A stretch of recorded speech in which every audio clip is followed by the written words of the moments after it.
eyes flutter shut, and I welcome sleep. My brain tries to process the incessant noise that's invading the darkness of my sleep. My eyes feel like sandpaper as I try to force them open. Light filters into the room through closed drapes, and I can just make out the sounds of cartoons coming from the living room. My phone starts ringing again, the ringtone loud as it vibrates on the bedside table. Valen groans beside me, slapping the table, trying to shut the noise off. My body feels heavy as I drag my body over his to reach for my phone. It stops ringing the moment I grab it, and I roll back to my side of the bed. With sleepy eyes, I squint at the screen to see 13 missed calls from Macy and 7 from Zoe, and a ton of calls from the hospital. I'm about to unlock my phone to call them back when it vibrates in my hand. Sitting up, I realize instantly that something has to be wrong for there to be so many missed calls. The fog lifts and fear seeps into me as I watch it ringing in my hand. Macy's face pops up on the screen, and the ringtone blares loudly. My hands shake as I swipe my thumb over the screen and answer it. "Everly!" Macy gasps before she sighs heavily. Her breathing is shaky as I listen to her on the other end. "What is it?" I ask, and Macy makes a choking noise. My entire body trembles when she doesn't answer straight away. "Macy?" I ask, my voice shaking with fear. "You need to get here," she says, the words sounding so broken. The emotion in her voice as she stammers and cries into the phone has me scrambling to my feet. I jump to the floor and grab whatever my hands land on first. "What happened?" I ask, frantically dragging a shirt over my head and placing the phone back to my ear.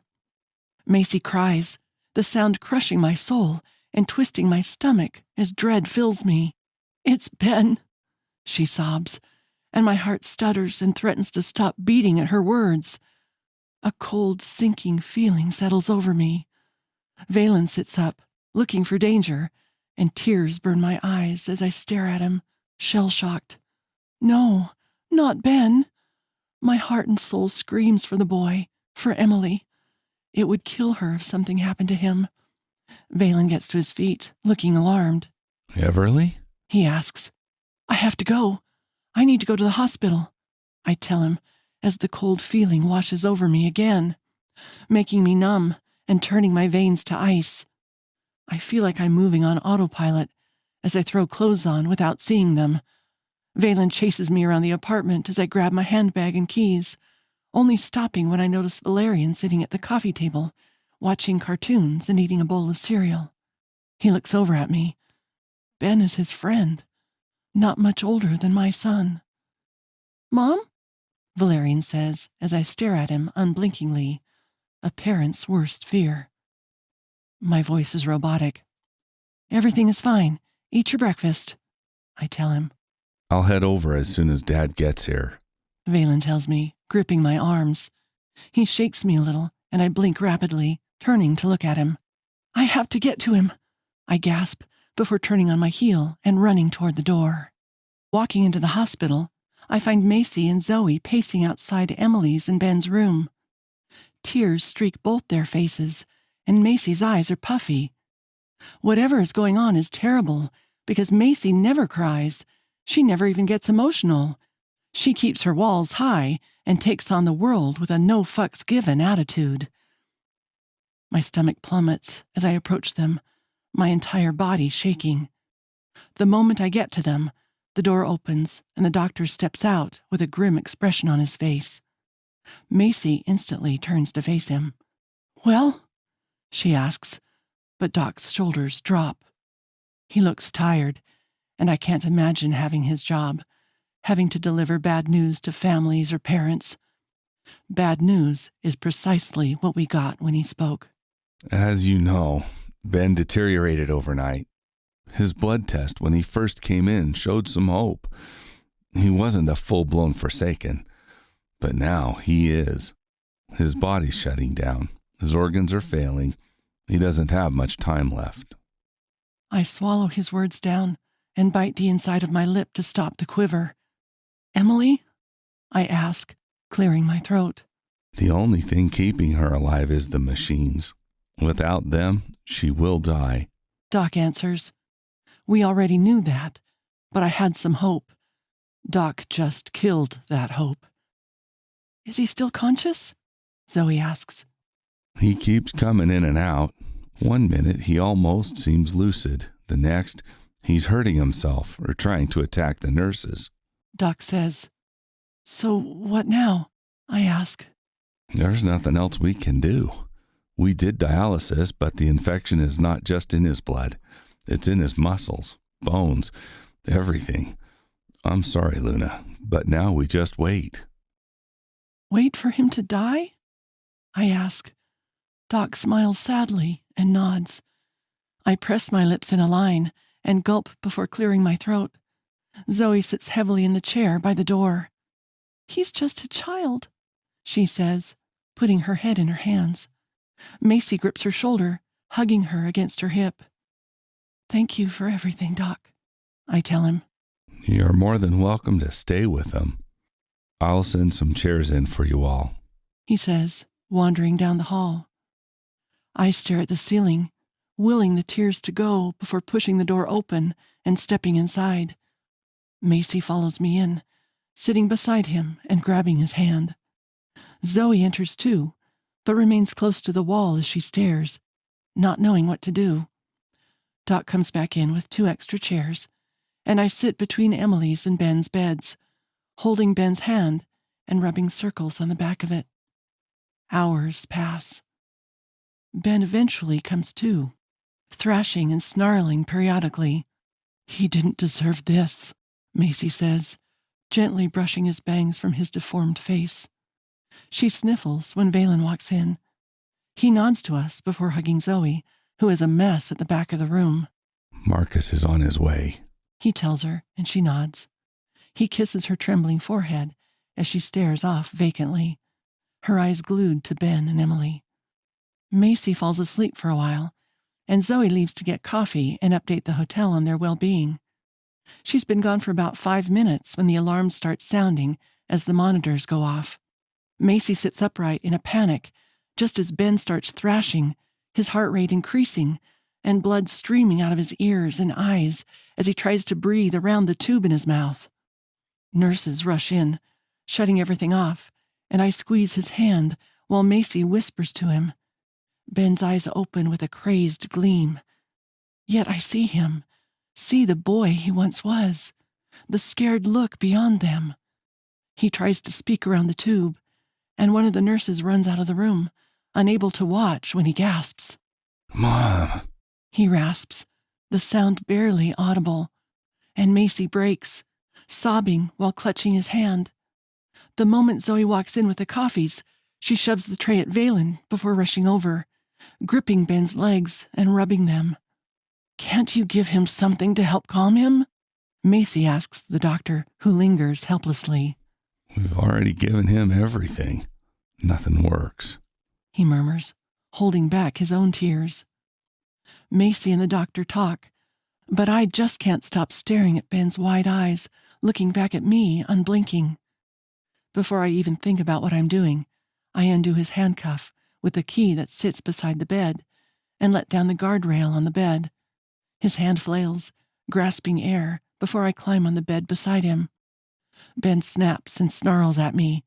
He thrashes when I slide my arm under his body and sit beside him, pulling his legs over my lap.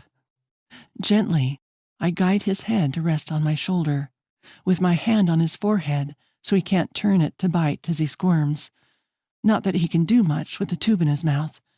Macy reaches over, holding out her hand for the key to unlock the other cuff. Doc protests, but I hand it to her, ignoring him. Luna, he's dangerous. Doc says, and Valen goes to reach for me, but I pull away. No, I tell Valen when he tries to pull me off the bed. Everly, He whispers, watching Ben grip and claw at my arm with his free hand. No, he's scared.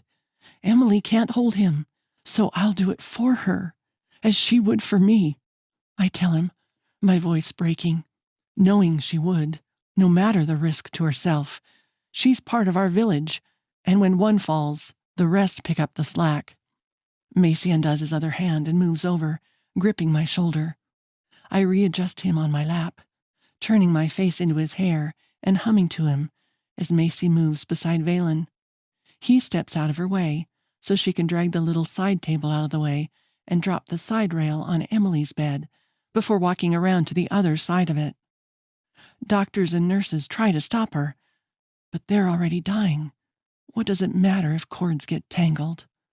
Macy pushes Emily's bed flush against Ben's, who gasps for air. I stroke his hair before gripping his wrist and moving it to Emily's arm. He whimpers, clutching her forearm tightly, and calms. He stops thrashing completely.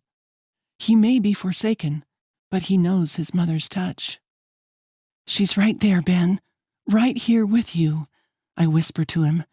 "She loves you so much," I tell him as his breathing slowly evens out. His blood is soaking my shirt, which I realize is inside out anyway, but I simply stare up at the ceiling and just hold him. Macy rubs his back, and Zoe cries while stroking his legs in my lap. The room falls silent, the only sound his heart rate monitor. I turn my head to look at Emily. All the things she wanted for her son come to mind, how she worked her ass off to provide for him, never turning down a shift, how she would bring Ben to play with Valerian and Casey if she couldn't get a sitter, just so she didn't miss a shift. She wanted so much for him, and this wasn't it. I look at Valen, who stands there with a hand under his chin, worry etched on his face at how close I am to Ben. This boy is not a monster. He's a sweet boy, Emily's boy. I kiss Ben's forehead.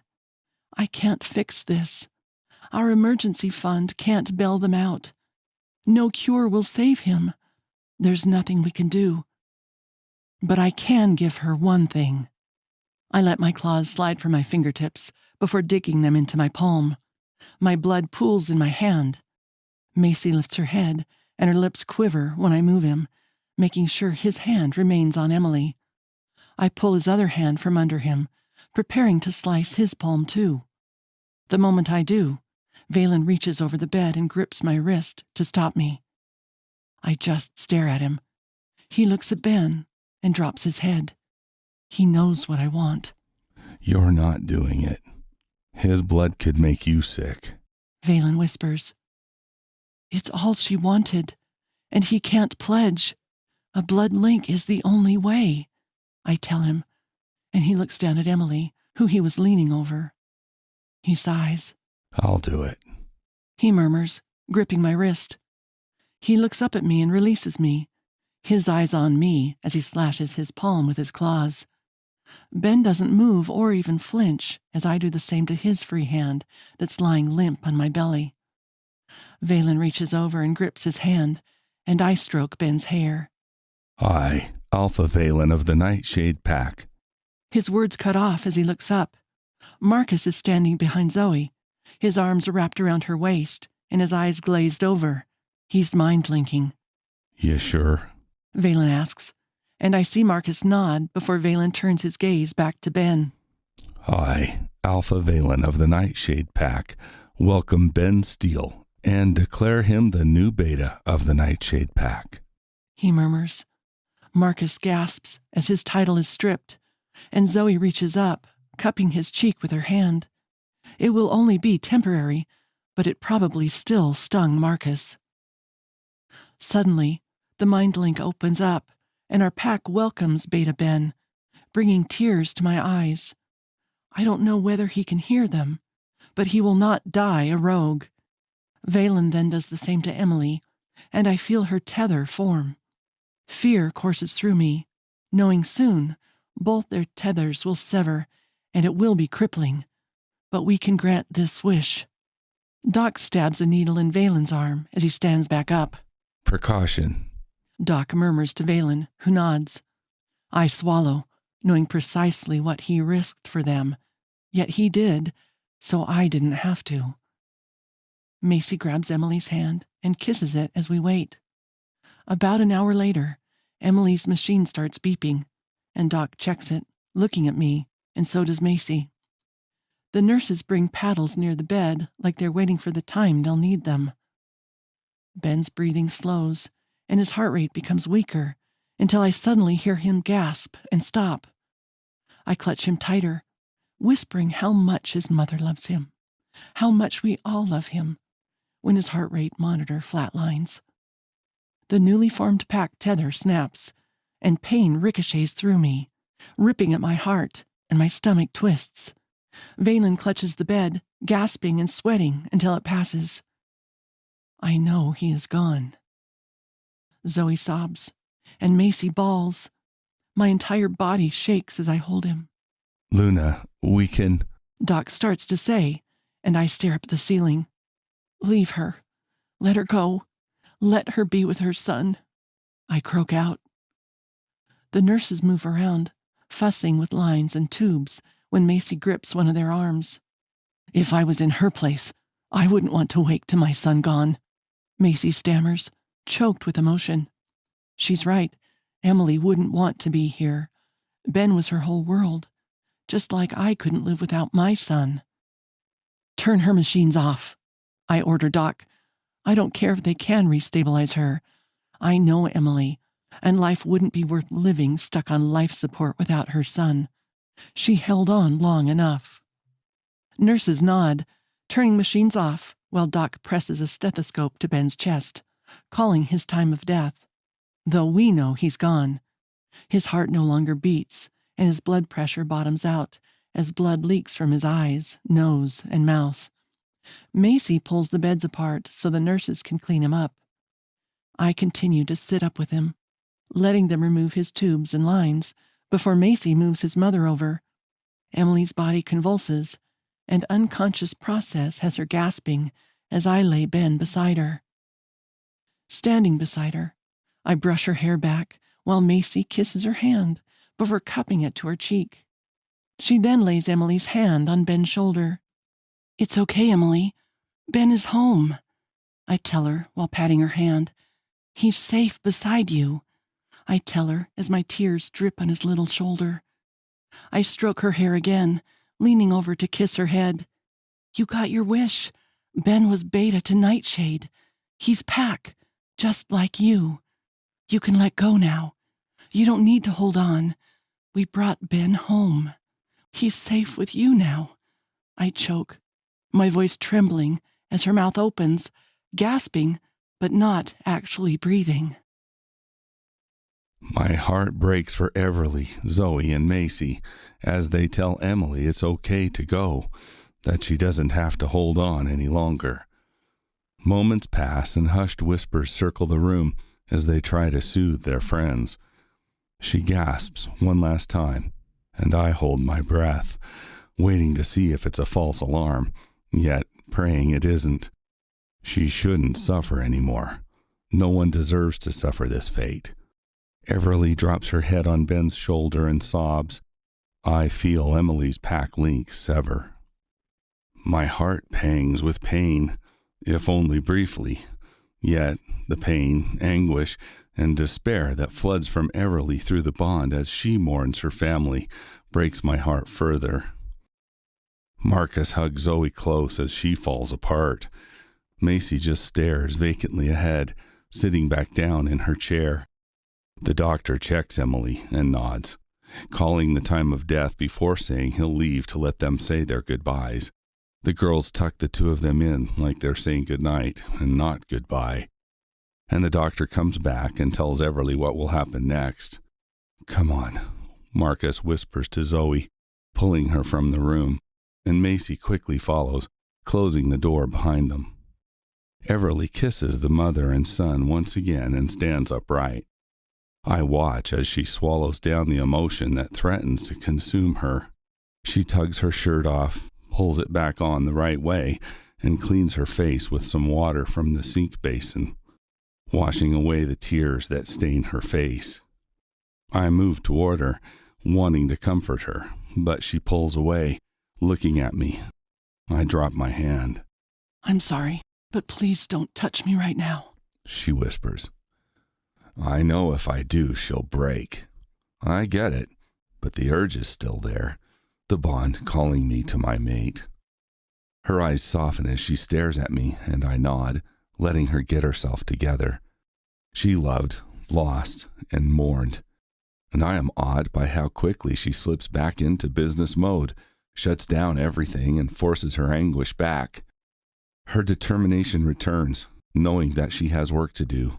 She broke, if only briefly, before picking herself up and dusting herself off, ready for battle again.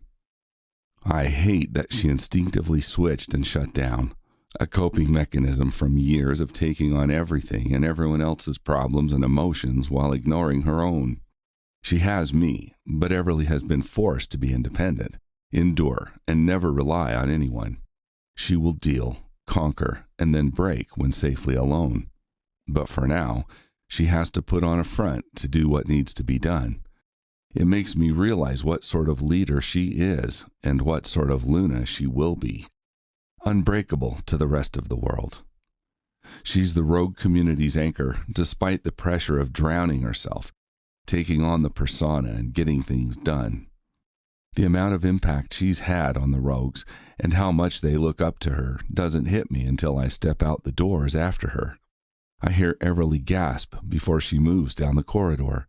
Rogues line the walls, heads down, each one bowing as she passes.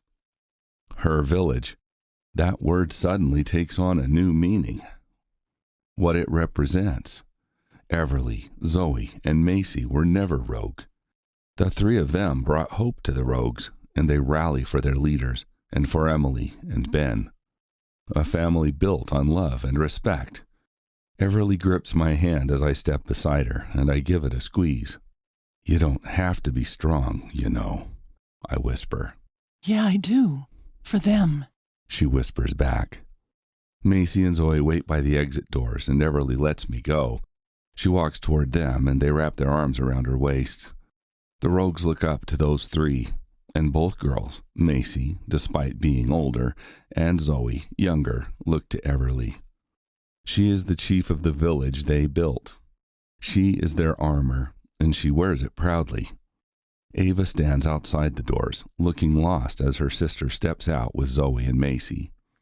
The three girls have a bond, a sisterhood built on their blood, sweat, and tears, and with undying, unconditional love.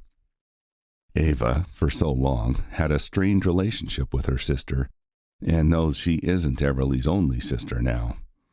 I can see the pain in her eyes as she watches them, but like true queens, they stop, and Macy offers her hand to Ava, who takes it, letting out a shaky breath.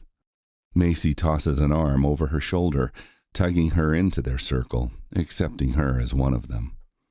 I look at the overcast sky. Storm clouds roll across the horizon. The day is as gloomy as it is depressing, yet, as the rogues file out after their chiefs, their honorary Lunas, I chuckle and smile as Marcus stops beside me. He leans his shoulder against mine, nodding his head toward them. My mother's words about Everly are so true, and I now understand what she meant. Watch her. I do, as she leads her people down to the parking lot. They stand in a circle, hands clasped, the four girls in the middle. Every rogue has come to say goodbye, no matter their state. Some still in their work uniforms, having stopped whatever they were doing, and running when their family needed them, running to see them off. She calls it her family, her village, but it isn't a village. They're a pack. And as Everly turns her face up to the sky and howls, everyone follows in unison, saying their final goodbyes. They were never rogue. This is what a pack is, and at the center stands their alpha. Not by birth, but because she earned the right. She earned their respect and fought for them when no one else would. A true leader. Everly's determination is admirable, and the woman truly is remarkable. A chorus of howls fills the silence, and I offer my own howls as they say goodbye. Mom would be so proud. I am proud. Everyone thinks she is just a lucky rogue who an alpha claimed. Yet looking at her now, I realize I'm the lucky one. I never claimed her. I thought I did, but a woman as strong as she can't be claimed. She was the one that did the claiming.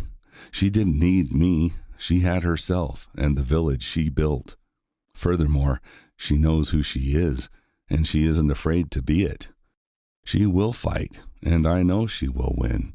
And I will love watching every second of it as she reclaims the city and changes it, as she makes Mom proud.